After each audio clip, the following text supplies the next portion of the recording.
আসসালামু আলাইকুম ওয়া রাহমাতুল্লাহি ওয়া বারাকাতুহু নাহমাদুহু ওয়া নুসাল্লি আলা রাসূলিহিল কারীম আম্মা বা'দু ফাআউযু বিল্লাহি মিনাশ শাইতানির রাজীম বিসমিল্লাহির রহমানির রহিম। সম্মানিত শ্রোতা ও দর্শক মণ্ডলী, আলহামদুলিল্লাহ, প্রত্যেক পর্বের মতো আজকেও আমি আপনাদের সামনে চলে এলাম। আশা করব প্রত্যেকটি পর্ব যেভাবে আপনারা দেখছেন আজকের পর্ব সেভাবে আপনারা দেখবেন। আলোচনার পূর্বে আমি মোহাম্মদ আব্দুল কুদ্দুস আপনাদেরকে অশেষ ধন্যবাদ, মুবারকবাদ জানাচ্ছি এবং আজকের পর্ব দেখার জন্য, সাথে থাকার জন্য সাদর আমন্ত্রণ জানাচ্ছি। সম্মানিত শ্রোতা ও দর্শক মণ্ডলী, আমরা গত পর্বে ওযুর ফরজ সম্পর্কে, ওযু সম্পর্কে আমরা আলোচনা করছিলাম এবং তারপর পরের পর্বে গোসলের ফরজ ও তায়াম্মুমের ফরজ সম্পর্কে আলোচনা করছিলাম। আজকে আমরা নামাজ সম্পর্কে আলোচনা করব। আমি এই প্রোগ্রামের মাধ্যমে যে সমস্ত জিনিস আলোচনা করি, এই বিষয়গুলা খুবই ইসলামের প্রাথমিক বিষয় এবং আমার বিশ্বাস এই বিষয়গুলা সবার জানা রয়েছে। তারপরেও বারবার আমি আলোচনা করি এজন্য যে এই বিষয়গুলা যেন সব সময় আমাদের মাঝে স্মরণ থাকে, এজন্য আমরা বারবার আলোচনা করি।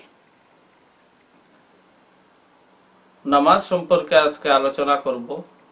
আমরা সবাই জানি দৈনিক 5 ওয়াক্ত নামাজ, ফজর, জোহর, আসর, মাগরিব, এশা এবং তার সাথে রয়েছে উইতির, এবং সপ্তাহে আরো একটি নামাজ, পবিত্র শুক্রবার এই নামাজ পড়া হয়। সেই নামাজের নাম হচ্ছে জুম্মার নামাজ।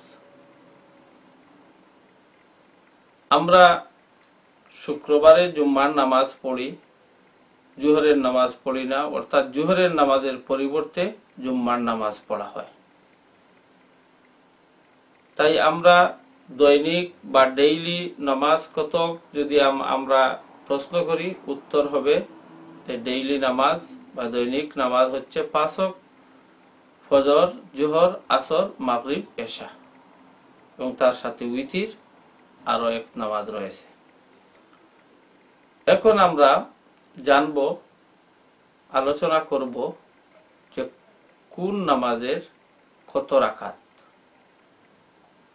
ফজরের নামাজ হচ্ছে 4 রাকাত, 2 রাকাত সুন্নত এবং 2 রাকাত ফরজ। এই 2 রাকাত সুন্নত হচ্ছে সুন্নতে মুআক্কাদা, অবশ্যই এই সুন্নত পড়তে হবে। জোহরের নামাজ 12 রাকাত, প্রথমে সুন্নত 4 রাকাত, ফরজ 4 রাকাত, আবার সুন্নত 2 রাকাত, নফল 2 রাকাত। এখানে এই 12 রাকাতের মধ্যে আমরা অবশ্যই 10 রাকাত পড়তে হবে, কারণ জোহরের প্রথম যে 4 রাকাত সুন্নত ও ফরজের পরে যে 2 রাকাত সুন্নত, সেটি হচ্ছে সুন্নতে মুআক্কাদা, অবশ্যই এই সুন্নতগুলা পড়তে হবে। এবং নফল 2 রাকাত যদি সম্ভব হয়, সময় থাকে, পড়বেন। যদি কোনো কারণে পড়তে পারেন না তাহলে কোনো অসুবিধা নেই। আসরের নামাজ হচ্ছে 8 রাকাত, 4 রাকাত সুন্নত, 4 রাকাত ফরজ। এই সুন্নত হচ্ছে সুন্নতে গয়র মুআক্কাদা, যদি সম্ভব হয় পড়বেন। কোনো কারণে যদি পড়তে না পারেন তাহলে কোনো অসুবিধা নেই। মাগরিবের নামাজ হচ্ছে 7 রাকাত, প্রথমে ফরজ 3 রাকাত, তারপর সুন্নত 2 রাকাত, নফল 2 রাকাত। এই সুন্নত হচ্ছে সুন্নতে মুআক্কাদা, অবশ্যই পড়তে হবে। এবং নফল যদি আপনার সময় থাকে পড়বেন, সময় না থাকলে কোনো অসুবিধা নেই। তারপরে হচ্ছে এশা। এশার নামাজ হচ্ছে 12 রাকাত। অনেক সময় আমরা একটি শব্দ অনেকে প্রচলিত হয়ে গেছে, কিন্তু আমরা ভুল বলে ফেলি যে এশার নামাজ যদি প্রশ্ন করা হয় কত রাকাত, অনেকে আমরা 17 রাকাত বলে ফেলি। কেন বলি? যে উইতিরের যে 5 রাকাত নামাজ রয়েছে, ওই 5 রাকাত আর 12 রাকাত একত্রিত করে আমরা 17 রাকাত বলে ফেলি। কিন্তু সঠিক উত্তর হবে যে এশার নামাজ কত রাকাত যদি বলবেন 12 রাকাত, অথবা যে এশার নামাজ উইতির সহ 17 রাকাত, এভাবে উত্তরটি হবে। এশার নামাজ 12 রাকাত, প্রথমে সুন্নত 4 রাকাত, তারপর ফরজ 4 রাকাত, আবার সুন্নত 2 রাকাত, নফল 2 রাকাত। এখানের মধ্যে যে প্রথমে যে সুন্নত রয়েছে, এই সুন্নত হচ্ছে সুন্নতে গয়র মুআক্কাদা এবং নফল। এইগুলা যদি সম্ভব হয় পড়বেন, যদি না পড়েন তাহলে কোনো অসুবিধা নেই। কিন্তু ফরজের পর যে 2 রাকাত সুন্নত, সেটা অবশ্যই পড়তে হবে। এটা হচ্ছে সুন্নতে মুআক্কাদা। তারপরে উইতিরের 3 রাকাত ওয়াজিব, এগুলো অবশ্যই পড়তে হবে। এবং হালকি নফল যে 2 রাকাত নফল, সেটা যদি সময় থাকে পারেন পড়বেন, যদি না পারেন তাহলে কোনো অসুবিধা নেই। এই হচ্ছে নামাজের রাকাত।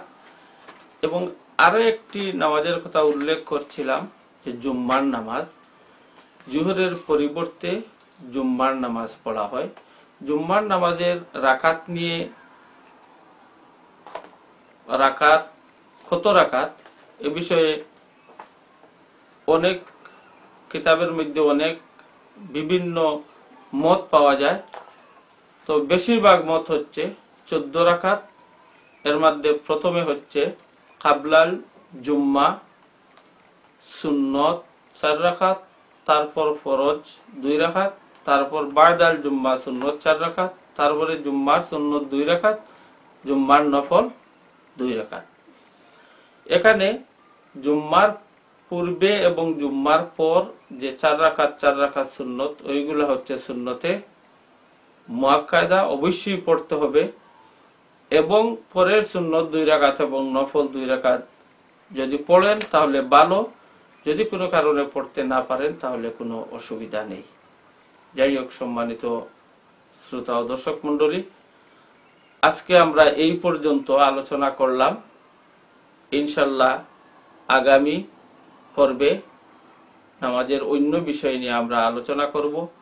আপনারা ভালো থাকুন, সুস্থ থাকুন, এই কামনা করে এখানেই আজকের পর্ব শেষ করছি। আসসালামু আলাইকুম ওয়া রাহমাতুল্লাহি ওয়া বারাকাতুহু।